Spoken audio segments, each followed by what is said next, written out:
All right, the 14.2, 14.3 are going to be combined together into one section. This is the last section, Chapter 14.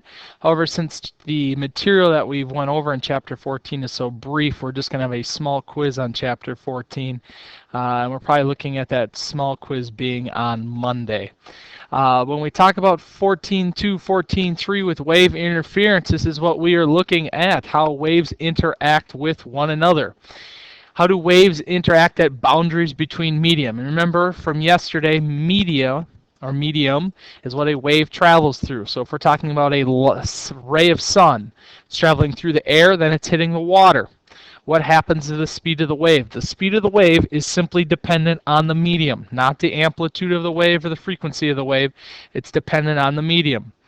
Speed of water depends on depth, but waves travel differently in different substances or different mediums. Sound travels faster underwater than it does in air. Just an example there. So that's an example of waves at boundaries of mediums. When we change mediums, the wave is both reflected and transmitted. Well, what do we mean by reflected and transmitted? Well, we're going to have kind of three words here to talk about. We have the incident wave, the transmitted wave, and the reflected wave. So let's say I have my body of water here, and I have a ray of sunlight coming down in black. The ray of sunlight is what is my incident ray. Then the transmitted wave is the one that's going to go through the water. It's going to slightly bend and go through the water. That is my transmitted wave. And then some of that wave is going to be reflected up and out, and that is my reflected wave. So there are kind of three terms we can talk about when we have a wave. We have the incident wave, which is the original wave.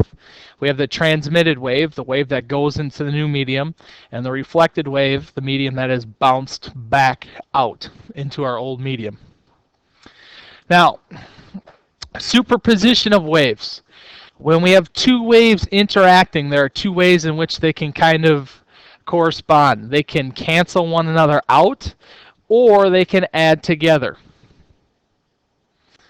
So when two or more waves travel through a medium at the same time, each wave affects the medium independently, so they're acting different. However, the principle of superposition states, right, if two or more waves, the sum of their displacements causes one individual wave.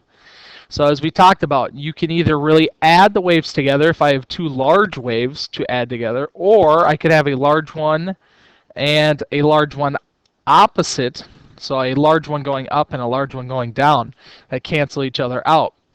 And this is called interference. If I have constructive interference, the wave displacements are traveling in the same direction, so I have an up and an up. The result is a wave that has a larger amplitude. If I have destructive interference, two or more waves meet with opposite amplitude, so I have an up and a down, and this results in a smaller amplitude. Well, how are we going to do this? Well, let's just kind of take an example here. What we're going to do is we're going to add two waves together. And first, I'll show an example of destructive interference. So I have my first wave in blue here. My second wave is in red. Do you see how one is up and one is down? How you're going to do this, or how you are going to draw a new wave, is you're going to add the 2 points together. So I'm going to take the top part as positive, the bottom part is negative. So right at the beginning, we start at 0. So I'm going to put a dot there. If we go, I'm going to draw lines on the board to kind of make this sense. At every green line, I'm going to add the 2 lines together.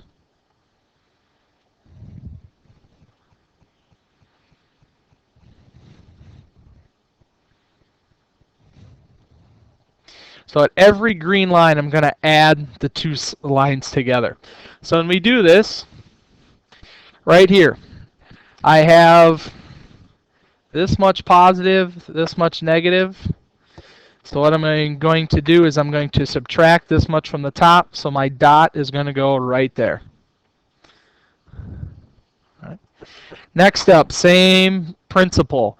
I have this much up, this much negative, so I'm going to subtract about that much. My dot's going to go there.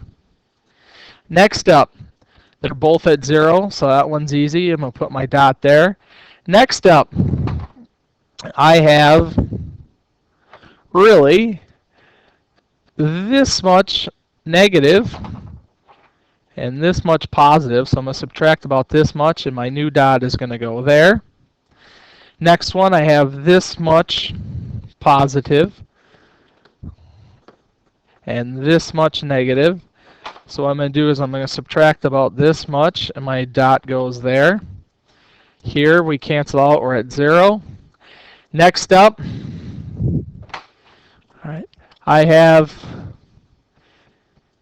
this much positive and this much negative, so I'm going to subtract about this much. Dot's going to go here. Do the same thing, that much negative,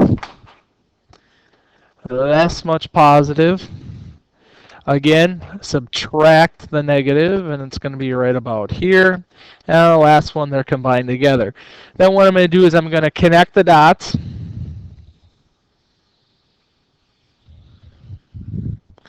And that is my new wave. The black is my new wave. And this is an example of destructive interference. Now, if we go all the way back, and we do an example of constructive interference, that's a little easier to get. I'm going to draw again a wave in blue and a wave in red.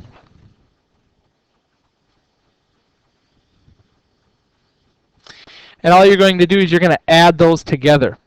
And again, I could kind of add those together on the green line, and I'm just going to do the first couple because I'm guessing you probably got the idea of it the first time around. So we start here at a peak. This time, however, now we have this much positive and this much positive, so our new line is going to be way up here. Here it's here. Again, next up, we have this much negative and this much negative.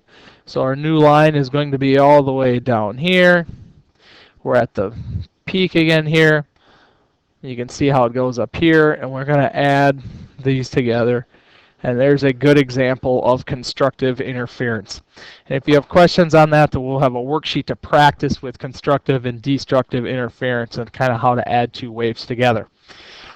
Last couple things, we got a couple things about waves to talk about. Standing waves. When you do a wave, there's a point on that wave which is not being displaced through the medium. It's a still point, or a pivot point really, for the wave. And that is called a node. And I will get the slinky out here, and we will play with the slinky to show your node. The node is the pivot point where nothing is moving through that medium. Then we have the antinode, which is where the maximum displacement occurs. So that would be kind of where your crest and your trough of your wave is going to occur. A general standing wave is a regular wave, and a general regular wave is going to have antinodes and nodes. And we'll talk about resonance a little bit when we in chapter 15 a little bit more. So we're going to have nodes and antinodes in a wave, and you're going to have to learn how to count nodes and antinodes. Last thing, and we really talked about this, waves move in 3 dimensions. What are the 3 ways in which waves can move? Reflection, refraction, diffraction. Those are the 3 ways in which waves can move through a medium. So when we talk about reflection, we are talking about an object really bouncing off another object. Now, how do we draw reflection? Well, we kind of did it earlier with an incident ray and our reflected ray. But what we have here is we kind of have a nice little diagram. And what we have is we have an original ray in green coming in. We have a reflected ray coming out in red. What you're going to notice is you have the angle of incidence and the angle of reflection.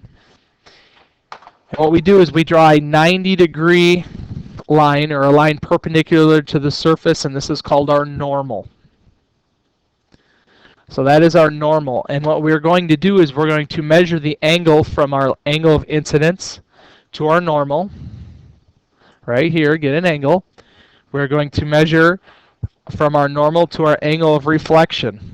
And what you will notice is that these two angles equal one another. The angle of incidence equals the angle of reflection. So that is the law of reflection. The angle of incidence is equal to the angle of reflection. So we have three things. We have the normal in blue. We have the angle of incidence, which is essentially our incidence rays, our original ray in green. And we have our angle of reflection in red. So that is the first way in which an object can move through a medium is reflection. The second way is refraction. And that's the change in a wave through two mediums. So for example here, if I draw, I have water. What happens when you look into water? If you put like a pen into a glass of water, what you see is the pen looks like it's bent like this. And what is happening is the rays, there's a bending perception because the wave is slightly changing. So an object in water will move different in directions, and that's because there's also a change in speed in between the two mediums. So that's refraction. So I have a ray comes in like this, and it may bounce out or bounce in like that. So that is refraction. Lastly, diffraction, the spreading of waves around the edge of a barrier. Think of it as someone yelling out a door. If you're standing in the locker bay, you can still hear teachers teaching downstairs because those sound waves are spreading out the door and out down the hallway. That's diffraction. You're going around an object, so you're going out the door and around the wall. That's an example of diffraction. So the three ways in which waves can move: reflection, refraction, diffraction. Some other terms that we're going to focus on: nodes and antinodes. We'll start talking about echoes, and we're going to take this knowledge of chapter 14 of mediums and waves and frequency and velocity, and we're going to apply it to sound and light, because those are our two biggest things we deal with light. Or waves, excuse me, waves.